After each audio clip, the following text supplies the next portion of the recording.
Howdy, my friend. Ando here from Happy Life Martial Arts. Welcome to Fight for a Happy Life, the show that believes even a little martial arts makes life a whole lot better. Sad news in the martial arts world. As you've probably already heard, the legend, Judo LeBell, has passed away at the age of 89. Now, there are so many stories about Judo LeBell, and I'm going to add another one to the library today. Judo Gene was, of course, a pioneer in cross-training in the martial arts. He made a name for himself in the sports world, the entertainment world, and, of course, the teaching world. It seems that Judo Gene worked with everybody who's anybody, and it's just an incredible legacy that he has left behind, the influence that he has had on the martial arts world. But more than that, what I was probably most impressed by was the fact that he always carried himself with a sense of humor. Martial arts is a serious topic, self-defense is a serious topic, but he found a way to make it very human and to balance out that energy that can sometimes run away to being too aggressive or frightening, and he made it very human. At least that was my take on him. As it happens, I was lucky enough to meet him one time. Just once, but once might have been enough because he choked me out. I'm going to tell you that story and the lessons that I took away from it in one moment. But first, let me back up and give you my quick history on chokes in general. Now, forgive me, when I say chokes, we're really talking more properly, probably about strangulations, but common usage, I'm saying chokes. So let's not get too technical about it at the moment. Now, my first formal schooling was in Taekwondo. And in our Taekwondo program, we did practice choke defenses. So, 2 hands on a throat, arm around your neck. But I would say even though we were practicing choke defenses, I was never really choked. So you'd get a little squeeze, you'd say, oh, okay, yeah, I get it. But to me, I didn't have a lot of extra respect for choking as opposed to a wrist grab or a collar grab or any other kind of grab. It just seemed like, oh, okay, well, here's what you do for a choke, just like any other attack. I just do this, I do that. Now, of course, that's a bit of a problem, a bit of a blind spot to not take chokes more seriously. And my attitude changed forever when I went to a seminar with Carl Sestari. Now, I don't know if you know about Carl Sestari, but he was a highly trained martial artist. He was more of a pioneer in the combatives field.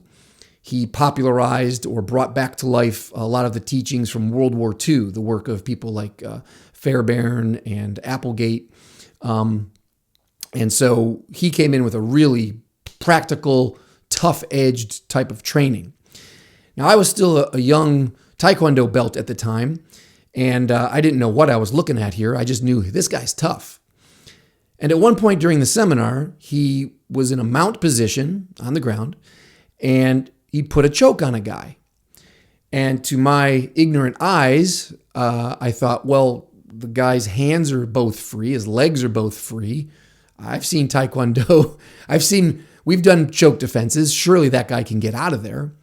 And so I asked that question. Yes, my friend, I asked that foolish question. And with respect, I said, gee, you got that choke, but why can't he just get out of that? And Sensei Carl said, oh, come here. And I lay down on the ground. He got onto the mount. He basically prepared his hands and he said, tell me when you're ready.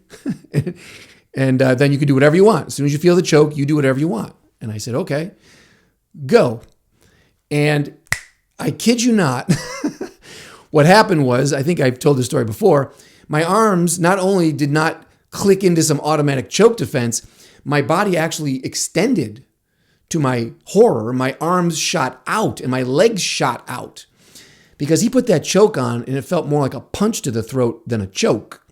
So I would say that was the first time I was ever really choked. It was terrifying. I immediately had respect for chokes and put them in a different class than a wrist grab or a collar grab. Chokes are terrifying when applied fully and properly and with bad intent. All right, so I'm a little slow on that, but I figured it out. Now, back to my Taekwondo class. Our class was held in a school. They shared the rent with a judo program. And I was friendly with a couple of the guys in the judo program. And at one point they saw us working on choke defenses. And he said, one of the black belts offered, "Would you like me to choke you out?" That's right. That's the kind of things that happen in a judo school. It was just very normal. He was just getting a cup of coffee. He said, "Would you like me to choke you out?" And my knee-jerk response was no, because I was still living in terror from Carlos Astari's choke. I just thought, oh my God, I don't want that again. But more than the terror of being choked out, I didn't really trust this guy. Nice guy, but I'd never seen him choke anybody else out. I had not been choked out fully. When Sensei Carl put that choke on me, I had tunnel vision and I saw stars and I was that close to going out, but he let it go. I presume he knows what he's doing. And he let me go just before I blacked out. So I didn't mention that detail. That's why it was so terrifying, because I was pretty much gone. So when this guy said, "Do you want me to complete it, seal the deal?" I said, no, I don't. Because I don't know what's going to happen to me, and I certainly don't trust you. Now, that was a decision that I regretted for years.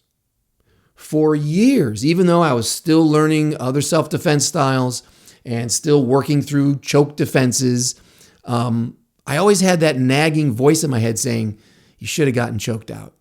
You should have taken that opportunity. You should have said yes. Now you don't know. So I don't know the full extent of what this choking experience is like, or strangulation. So that went on for years until, ta-da, here we go. I went to a martial arts event in Las Vegas, and Judo Gene had a booth at the event. And at the event, I think he was selling his book. Maybe he had some DVDs. I didn't buy those, but I did get the book. Here it is. Gene LeBell's Grappling World, the Encyclopedia of Finishing Holds. And the deal was, I'm a little foggy on this part, but you stood in line and then you could buy this book. And it might have been, you get a patch if you let him choke you out. So there were like two different deals. You could either just come up and buy the book, or if you wanted the book and a patch, well, then he would choke you out to earn the patch, to say, I was choked out by Gene LeBell. Now you'll see inside, he was kind enough fellow to sign the book. And he put, "To Ando, the best of all worlds, your friend, Gene LeBell." And can you see there, he actually drew a picture of himself. So sense of humor, big heart, doesn't know me from Adam, and he took the time to do that. So one of my treasured possessions. Okay, so now, to get the choke, you had to get in line. And by the way, I can't imagine how many people Judo Gene must have choked out in his lifetime. Because just there at this event, there were, 20 or 30 people in line. It was a multiple day event. So just from that place alone, he must have choked out 100 people, I'm guessing. So I can't even imagine how many people he put to sleep. But I got into line, and the friends that I was with wanted no part of this. Not only weren't they going to join me, they were trying with all of their power to dissuade me from doing this. Like, what are you, crazy? Don't get choked out. That's not healthy. It's dangerous. You can't do that. But I knew who Judo Gene LeBell was. And I knew that if I was going to get choked out by anybody, that's the guy who should do it. I trusted his experience, his legend. That's the guy I wanted to be choked out by. So I ignored my friends and we're moving up in line, and I'm standing strong. Now there's a guy ahead of me in line. Just a little aside here. And this guy, I'm wearing normal clothes, but this guy came, with an image. He's wearing an all black gi and a black belt. Okay. And he's got his girlfriend with him. They're a really good looking couple. I hate them already. They're super young, fit, good looking couple. But this guy's got a bit of an attitude. This guy's pretty cocky. Just the way he's holding himself and kind of moving around, talking about stuff. He's pretty cocky. Now, I don't know where I picked it up, but somewhere along my journey in martial arts, I picked up the idea that if Judo Gene LeBell is choking you, if you give him attitude, then he'll drop you on the floor. He'll choke you out and then drop you on the floor. If you are respectful and kind, then he will lay you down on the floor and be good to you in your unconscious state. So I already knew going in, and I would have anyway, treat him with respect, treat him with honor. And I did. But the guy in front of me, like I said, he had a little bit of attitude with him. So I can't speak for Judo Gene. I'm not saying anything bad happened here, but here's what happened. My friends are all still watching in horror, like, please don't do this, don't do this. And I keep saying, it's totally safe. It's not a big deal. It takes 6 to 8 seconds. It's just dropping oxygen here. I'll be right back. No big deal. This guy ahead of me, though, stands up. Judo gets behind him and puts the rear naked choke on him. Guy goes out. Gene puts him on the floor. And when he awoke, Gene goes back to the table because he's signing autographs and doing his bit. And my memory is that it was his wife and one of his senior students who would kind of collect the person from the floor, get them back to being sensible, and then escort them away. So I do believe that was Judo Gene's wife who was there. And as this guy wakes up, he freaks out. He's just panicking. He's like, what's going on? I mean, like bad acting in a bad movie. He didn't take it well. And Judo Gene's wife, who must have seen this a million times, said, oh, are you all right, honey? She's very calm about, are you all right, honey? And he's like, no, I'm not all right. Flipping out. I'm pretty sure that his girlfriend left him that day. I'm pretty sure because the show that he put on just was very embarrassing. So that's on him. But back to me, far more important. My friends were now doubly terrified because not only did they have their preconceived notions of what would happen when you get choked out, they just saw this tough guy freaking out from being choked out. So a little extra pressure on me to keep my cool. All right, so it's my turn. I go up, I say something very respectful, like this is an honor. Thank you for doing this. How crazy is this, right? This guy makes a living choking people out. But I'm there. I'm all about it. So presumably he senses that I am respectful because he didn't slam me on the ground. But sure enough, he puts his arm around my neck. He says, are you ready? I say, yes, sir. And my last thought, because the pressure came on pretty fast, a little bit slower than Carl Sestari did it, but here it came. And my last thought was, gee, that's tighter than I thought. That was my last thought. Gee, this is a lot tighter than I thought it would be. Okay, now we pause because that's what happened to me. I don't know exactly how long I was out. I'm sure it wasn't long. But when I woke up, it was a very surreal experience. It was like being reborn, I guess. The only thing I can think of is that song, Comfortably Numb from Pink Floyd. The distant ship smoke on the horizon. Because when my eyes opened, of course, I was on the rug and looking up at the ceiling, and there were some of my friends' faces hovering above me. I swear to you, I didn't know my name. I didn't know where I was. I didn't know who these people were. There was a moment or two there where I was just completely zoned out. And then slowly the memory, like, oh, I know where I am. Oh, I know what just happened. Oh, and it was very calming. It was very peaceful. It was just like a reboot of the whole system. And I just found myself full of joy, full of warmth. I was very thankful for the experience. It wasn't terrifying at all, the reawakening. So I was very thankful to Judo Gene for that memory, for that safe passage into the world of being choked out. After that fact, of course, I eventually got into a Brazilian Jiu-Jitsu school, and I have fought many, many chokes since then. I've gotten back to that point of the tunnel vision and the stars, and oh my gosh, and not being able to swallow for a couple of days. I've been that guy, but never been choked all the way out.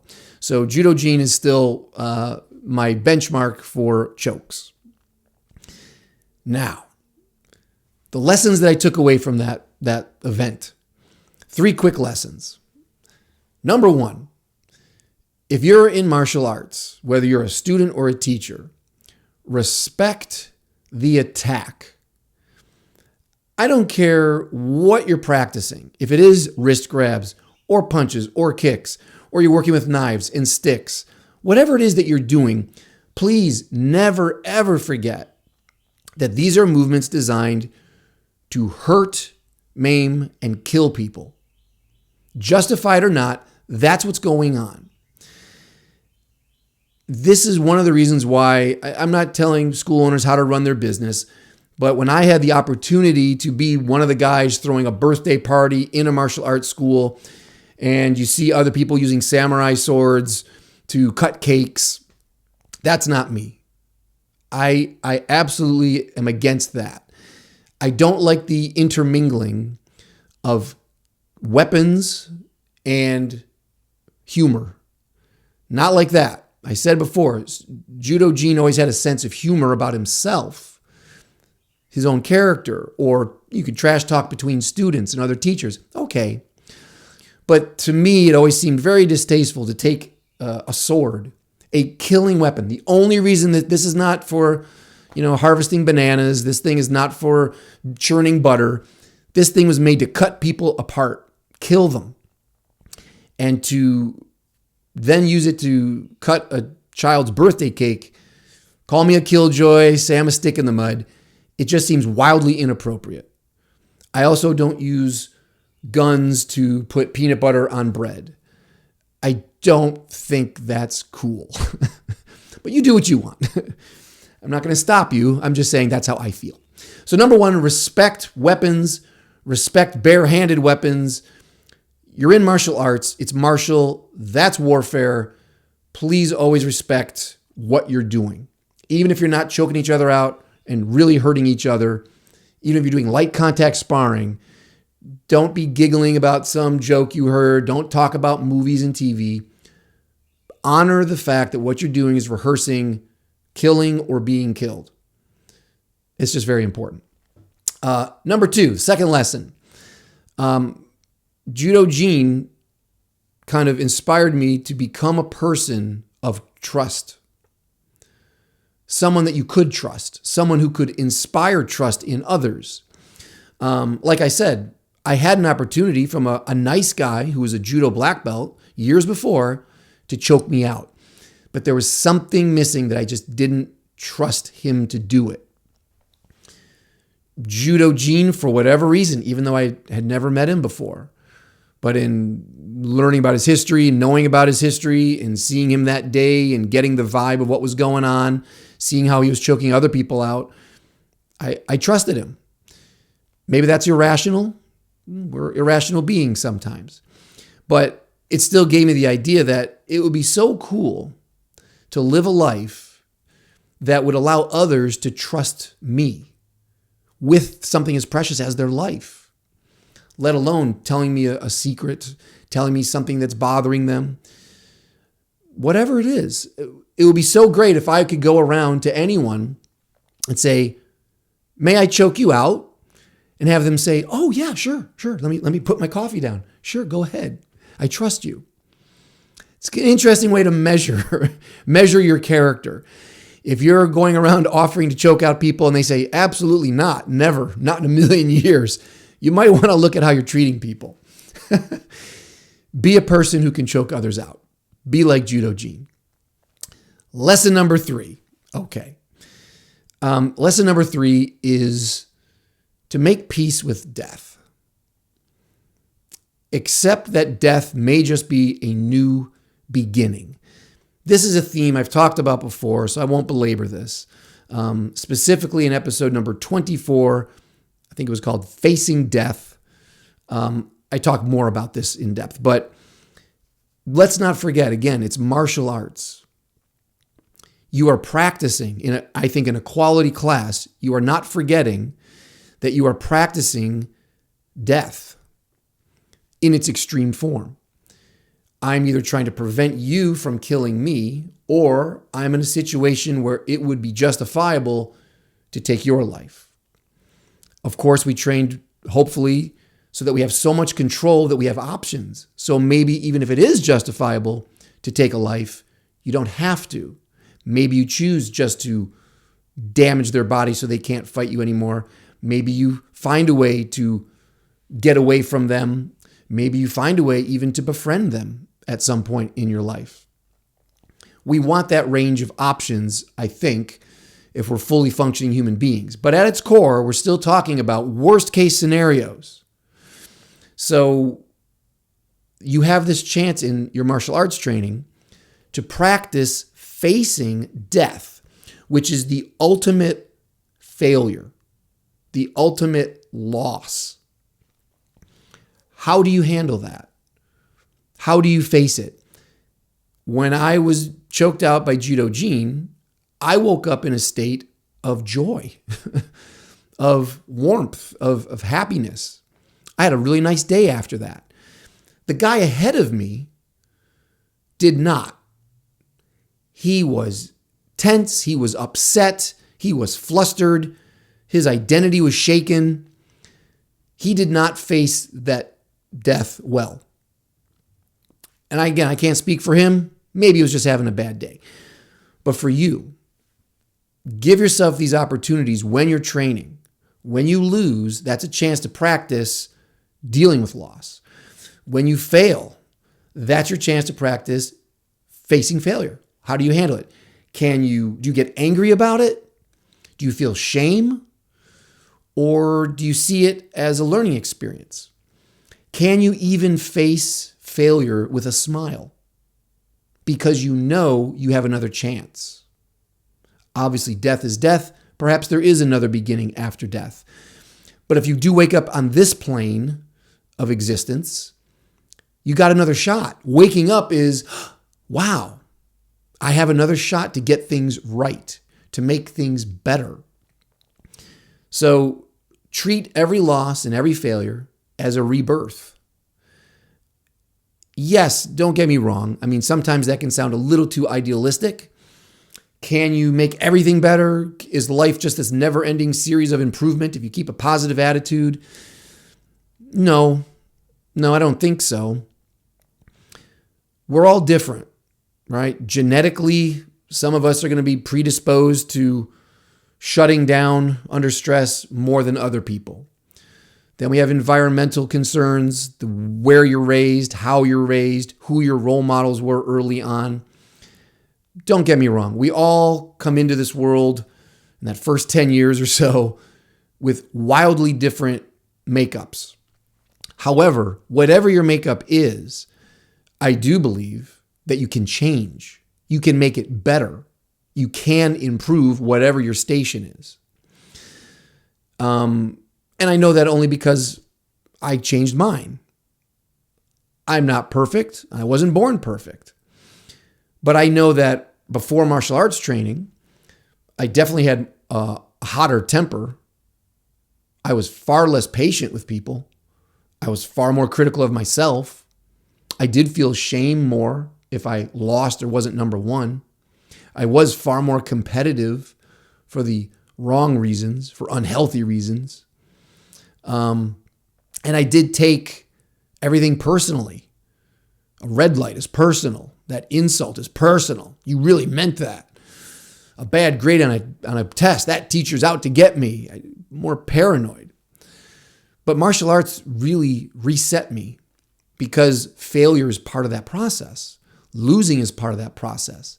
Getting hit is part of the process. Getting choked is part of the process. Tapping out is part of the process. That's not something to run away from. That's something to embrace. Because if you can accept all of the losses, then you will grow.